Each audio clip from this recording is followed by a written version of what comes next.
fueled and ready for the afternoon session. I think the earlier sessions we've had such insightful information from ladies, and myself personally, I think each one shared something that I can learn from and it will help me to improve myself. So the few speakers left now, I hope they will also share knowledge with us that will help us further. Our next speaker, Ms. Mpo Dayar, Station Manager for Platinum TV. Mpo Dayar is Head of Channel for Platinum Northwest TV. Her career has been in media since completing her studies of video production with Media Village.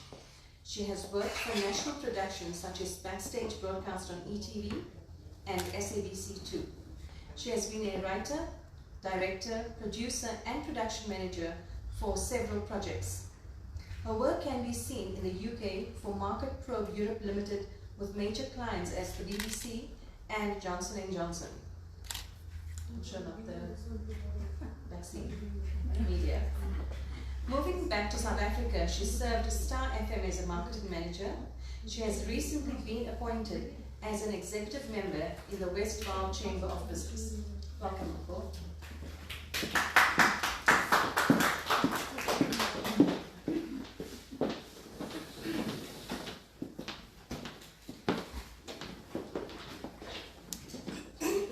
Good afternoon, ladies, sisters. I'd like to just apologize in advance. I clear my throat a lot. COVID after effects. You know, there's just some symptoms that stay on forever and ever. I'd just like to greet everybody who's here. I'd like to thank Mike. Oh. I'd like to thank the Consulate General Anjo Rajan for the invitation. Just a young introduction. I am Mpo Dayar, based in the Northwest Province in Klerksdorp. Born in the Northwest Province, went to school in the Northwest Province, and now I think I'm going to retire in the Northwest Province. But my life has seen me travel to Cape Town to study for video production. I've always known that media is where I want to be from a very young age at school. In fact, when I left matric to go study for media, I had a big fight with my family, who would rather have seen me become an accountant, and but had accepted me. I had humored them and applied, and I was accepted, but that was never where I wanted to be. I was still at school, studying tertiary at 19 years old. I decided I wanted to experience the industry as well as learn in the industry as well. So I wrote a letter to Backstage, a 19-year-old from Klerksdorp in Cape Town, and asked them, could you please let me work for you for free while I study? So they said, come along. So I started working for Backstage that broadcast on ETV. I started off as an intern, not paid, studying at the same time, and my time period was over. We agreed on 6 months. My time period was over, and they said, no, you created a gap big enough, so come and work for us permanently. So I was studying and working at the same time, and I have never stopped. Overworking, I think. And then when I turned 21 years old, I decided I wanted an adventure. You know, eat, pray, love. I did it the other way around. It's usually at the end of one's life or in the middle of one's life. I did it at the very beginning of my life. I decided that I was going to go to England. I didn't know a single soul there, and I didn't have a job there. But I decided that I'm going to go and explore, and it became such a growth journey. I began to know the stuff that I'm made of. It was, my mom had paid for 1 month's rent, and I had in my pocket 2,500 rands, which was 63 pounds when I landed in England. So the first day I rested. The second day I'm like, oh my gosh, I'm in England, I don't have a job. And my rent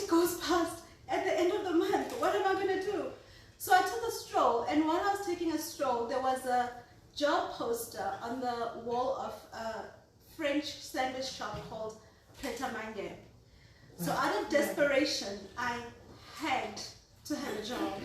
So I went in, knocked at the door and said, listen, I need a job. They took me. First day there, making sandwiches, I realized, this is not me.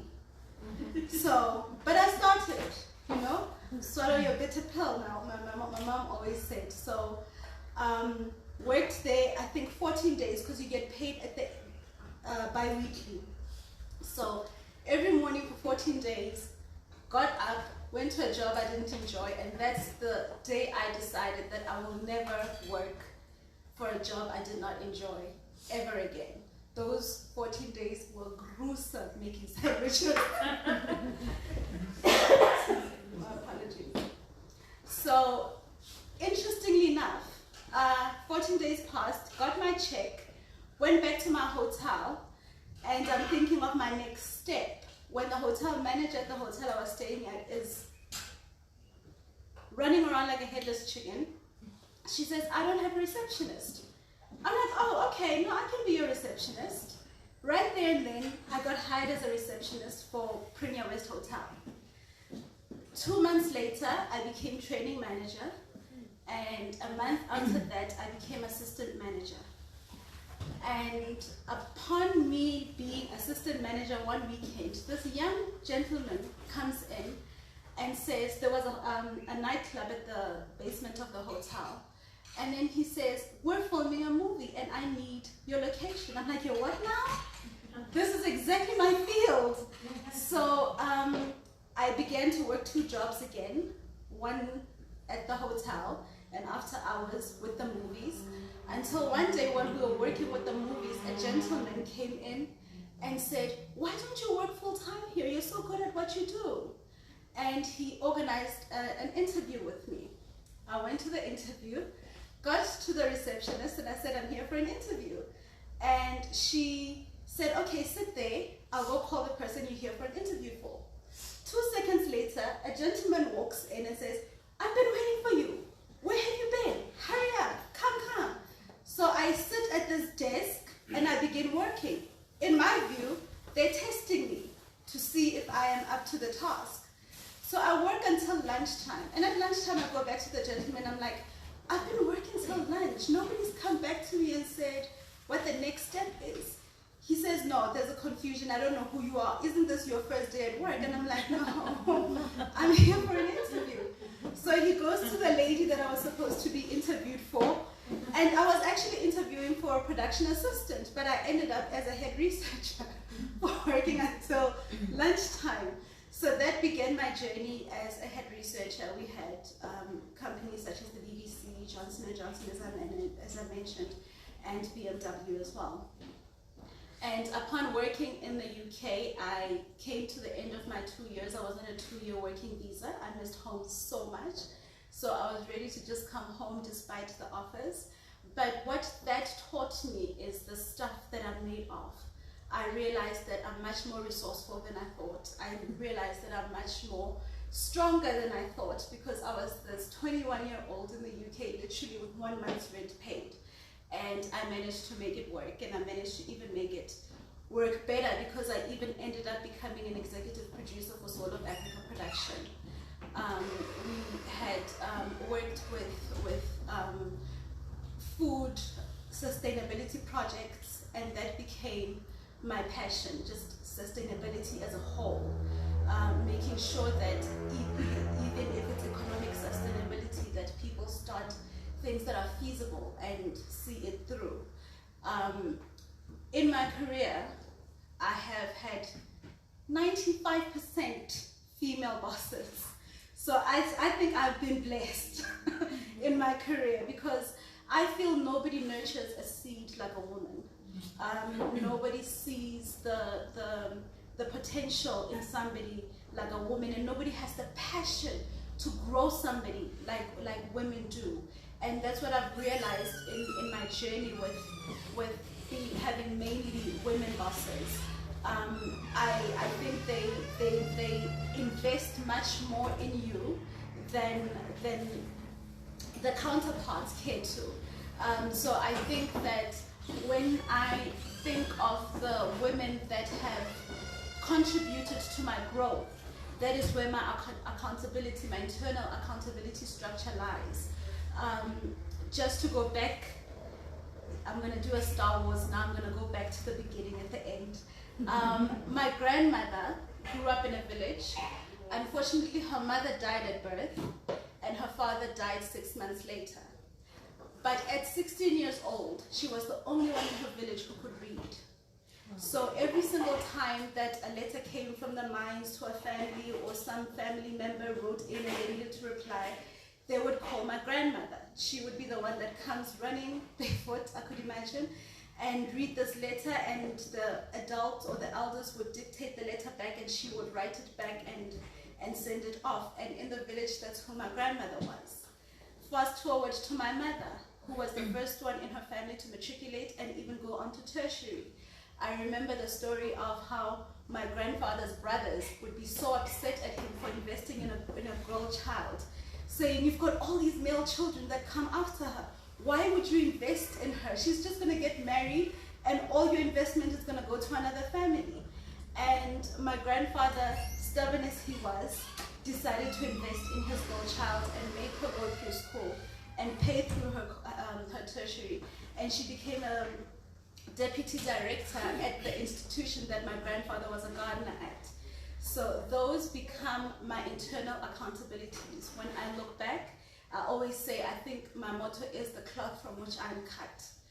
That is what I look to as an example too, and how I measure my life, whether I am doing something in line with who I am or not. That's how I judge it. So in that sense, I think the environment I was brought up in, and by the women that I was brought up with, incubated me to be a fearless person who dives head first. I have such a weakness of not testing the waters first. It's actually scary. But I think that incubated who I am, and it incubated my love for adventure, and my initial decision to go for adventure validated who I am to myself. So I think just walking away from all of this, I'd like women to realize that realizing who you are inside is what will get you through this very hard life.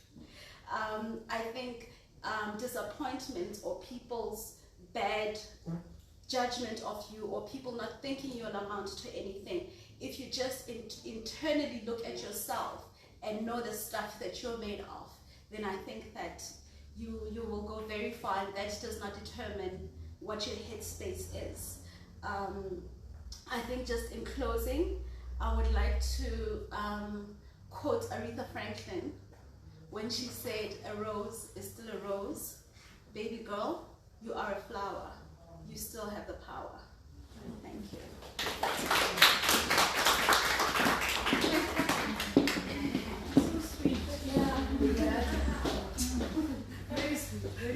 Thank you. Can you come on, baby girl? Thank you very much for that. I think you've echoed what CG said earlier, and I think CG was more bold. She said, what I do is none of your business.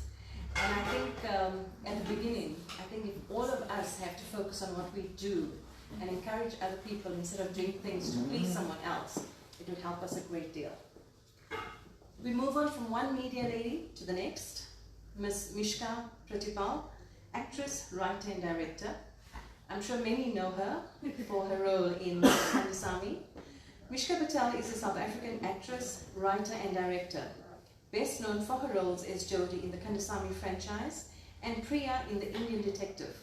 Ms. Pratipal now takes on the role as director.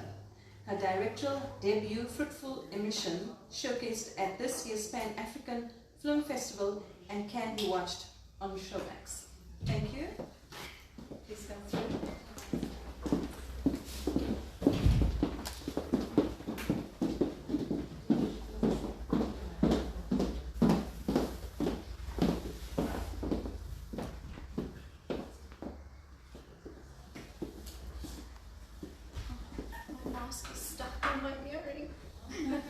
There you go.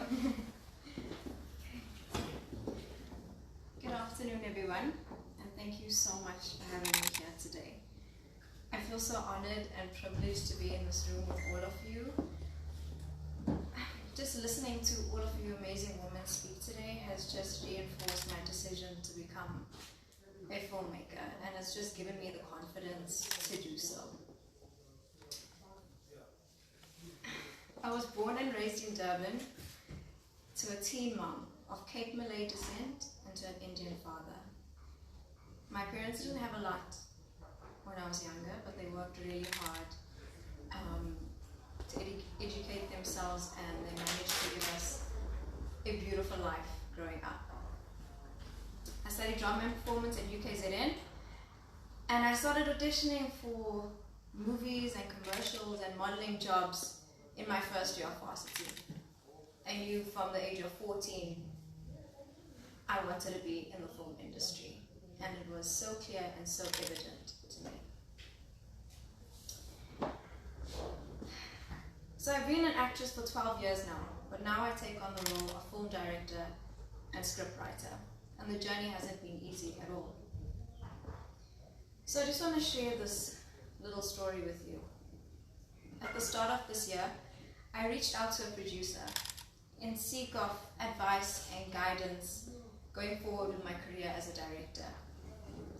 And without him even watching my work, he told me that I probably didn't have the stomach for this grueling film industry. And he told me, and these are his exact words, that my voice doesn't matter. That people don't want Indian or colored stories, or directors, or filmmakers. And hearing those words come out of his mouth, it angered me a lot. And then he asked if he could watch my film, so he could give me notes and feedback. And just for a split second, I thought, okay, maybe I should send my film to him, because he is such a prestigious producer. And then I thought to myself, no. I mean, what merit will his notes actually hold? He already said he didn't value me as a filmmaker, so why should I ask him for advice? And that's not how I viewed myself. I believed in my worth and my talent. And it just armed me with this fire to prove him wrong anyway. 3 weeks after my conversation with him, my film was selected for the Pan-African Film Festival in Los Angeles. And there were only 3 short films from South Africa selected to showcase at that film festival.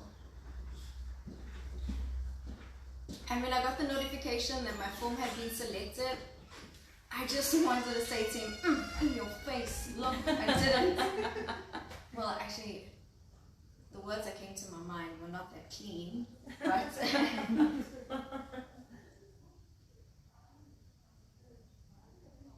so I just want to say this to my fellow aspiring filmmakers. You don't need to seek validation from others around you. Own your power.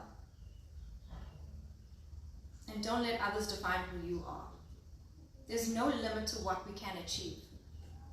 And as a filmmaker, I've chosen to only focus on female-led stories, specifically women in the Islamic community. Some more advice. Know what you want to say with your films and why you want to say it. It will help you reinforce every creative decision that you make. Trust yourself and your gut. Raise your voice and shout, because we all deserve to be heard. Thank you.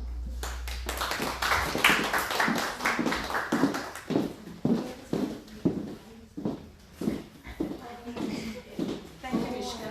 I think you've been heard by all of us. I think you spoke more in color song.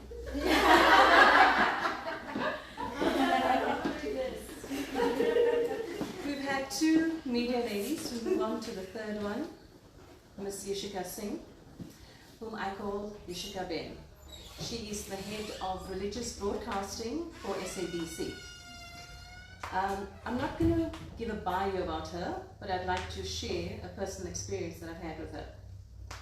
So I met Yashika Ben in 2015 when I was the station manager at East Red Radio.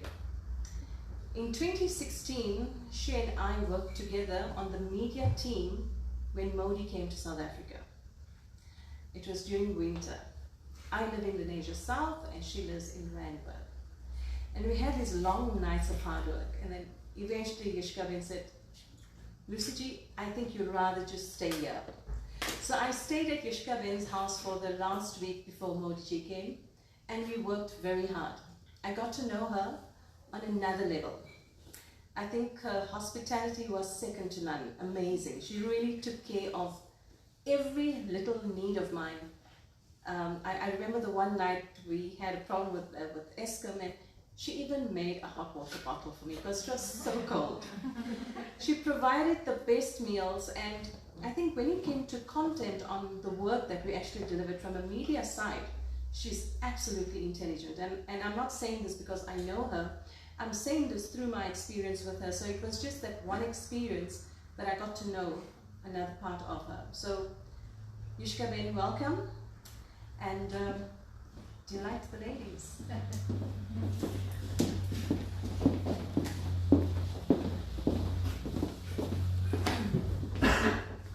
Namaskar, Walaikum, Namaskar, Assalamu Alaikum, Khotso, Sanbonani. And that only happens in South Africa.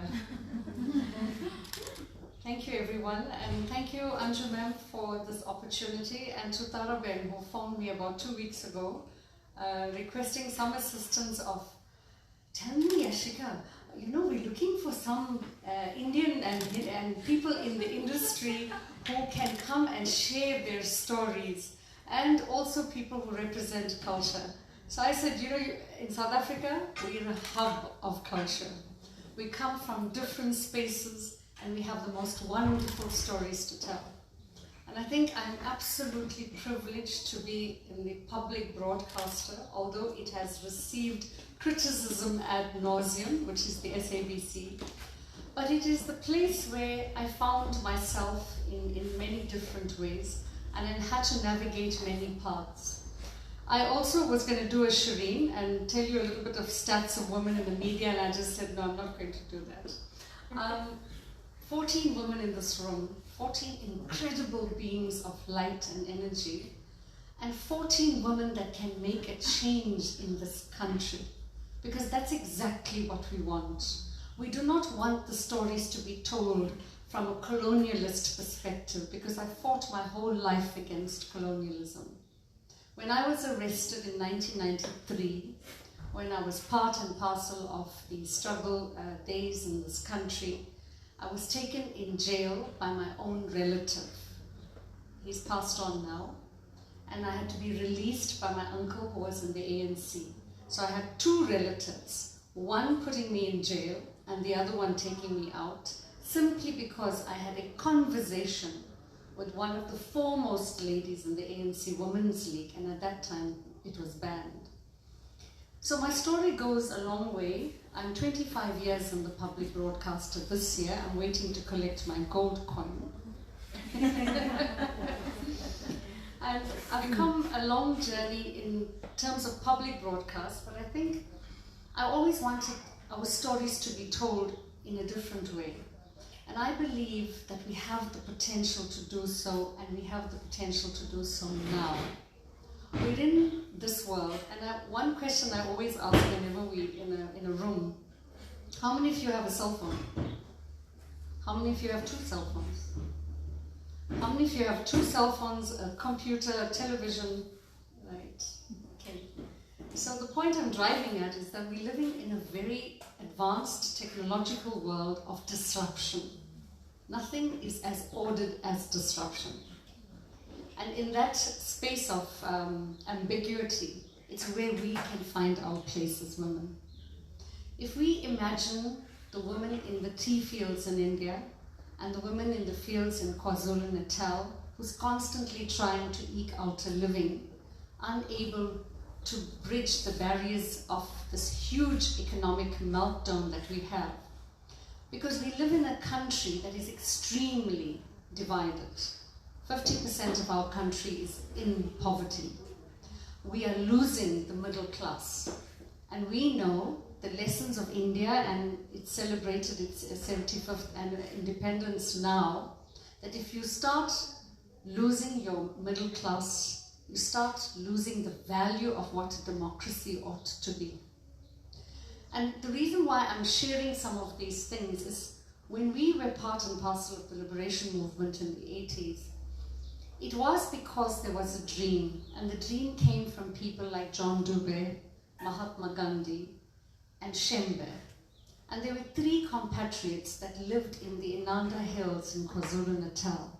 And few people know that story, that in the mornings when Gandhiji used to walk to the mountains to pray, he would meet Shembe, who became the founder of one of the largest faith groups in the country. He would also be in communication with John Dube, who was a minister in a Christian church. And these 3 pivotal gentlemen sowed the seeds of what was the journey of our liberation struggle. So we often are fed with different types of narratives in the country, but few know the women behind the men that brought about the transformation. In fact, even Kastuba is not always recognized, because it's always Mahatma Gandhi first, and we know his journey and the difficulties that he faced. But it is the women behind the men that changed lives forever in this country. And I feel as 14 women in this room, we must tell our story. And this is the way to do it. You own your platform, you own your life, you own your story, and you own your power. In the space of that, we need to move quickly and rapidly. Yes, I work in the SABC, but women in the media in South Africa are not generally, there is some changes that has happened, but there's fundamental changes that has not happened.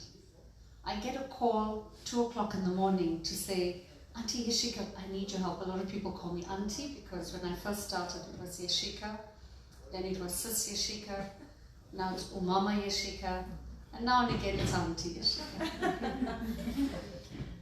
Through the journey of my own growth, I have seen others grow with me, and I have been absolutely privileged to have shaped and been shaped by others in my life, men and women alike. And there's one woman who happens to be my mom, who told me that we are allowing you to go to Johannesburg because you're going to make a difference for yourself. Don't think you're going to go to Joburg and earn money and bring it home, because that is the situation that we found ourselves in as we grew up. I also grew up very poor. I was born in Escort, and later the family moved to Cater Manor. And my parents were part of, when they were younger, they were part of the changes that happened during the riots of 1949. And my dad was a little boy at that time when he recalled the atrocities that happened. Our country is divided on many levels, and it is up to us as women to tell the story of compassion and nurturing. Too much has been demonized in the media. Communities have become estranged in the last few weeks because of huge issues around corruption and huge issues on poverty. And how do we bridge the gap? We need to build. We need to change the narrative. And as Sister Shireen said earlier, she had the opportunity to read, to research, to take every situation to her own advantage, even though she may not have been schooled in science and technology, but she realized she had to play in the field of technology in order to make a difference. And isn't that what a mother does at home? She's completely multi-talented and multi-skilled in order to ensure that the life and growth of her children are far more exceptional than what she came to give. And that's the difference. we own that space as women in the media. I often say, you spoke about production, and Vishka, fantastic, well done. Kandasamis was actually written in my home in Cloudwater Road for the first time, and it was such a good and wonderful experience to have that journey, and I'm so glad it has grown extensively. We want to see a television series now, and we don't know whether there's going to be babies and twins and triplets. But that's the power of building the reveal, because that's what you do when you create great stories. You don't tell what's going to happen. You have to build the story. You have to create the suspense. What's going to happen next? And when we were children, what did we see? Who shot JR, right? And that took headlines because everybody wanted to know, was it Sue Ellen? Was it this person? So those things were etched in our minds as we grew up. And I often say today, you're not the producer or the director, Lucity. You are the enlightened communicator. And in the words of Rumi, as he says, I shall meet you in the field beyond duality. So I thank you. Namaste.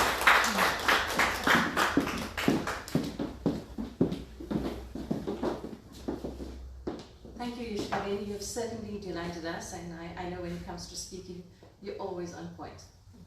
We've come to the end of the program, and I think all of you may be wondering, who am I? So I'll tell you very briefly who I am. My name is Lucy Sigabin, born, brought up in Lenasia. Unfortunately, I'm not from Durban. Neither do I have any family in Durban. I started my career working for the Tricameral Parliament, the House of Delegates, as a conveyancer in the 80s. From there, I moved on to producing. I produced the first educational video for SABC on how to educate people on voting for local elections. After my son was born, I then got into a proper job. My background is media, marketing, Rand Water, Nedbank, Discovery, Old Mutual, station manager, and now I am a practicing priest. By the grace of God, I studied in India. I'm a Hindu priest, and I serve on the faith-based organization for the city of Joburg as an ordinary member of FPO City of Joburg. AIDS Council, I serve as an executive member. My purpose and goal in life is to help people to love themselves first and then love God. My personal background, I was abandoned by my father. I was passed around from home to home. I don't have family. And when I had my 50th birthday, I was honored to have Madam CG as a guest at my birthday. So I think what I have learned in life, and I think this is my message to all of you and to women watching out there, my story has taught me that this world is really God's world, and everyone here is my family. I am grateful that whoever has come into my life added value as a mother, a father, a sister, a brother, as a senior guest like CG, delight us at my birthday and my son's 21st. So for me, it's just about being good and doing good to everyone, because you never know which door is going to open for you. And do good without expecting anything in return. And with that note, I'd like to thank CG Ma'am for hosting this wonderful session today. Tara Ma'am, thank you very much. And to all of you wonderful ladies, I have learned from each of you. Your messages are amazing. I wish you well in your personal journeys, and may you succeed and progress and go from strength to strength. Thank you very much.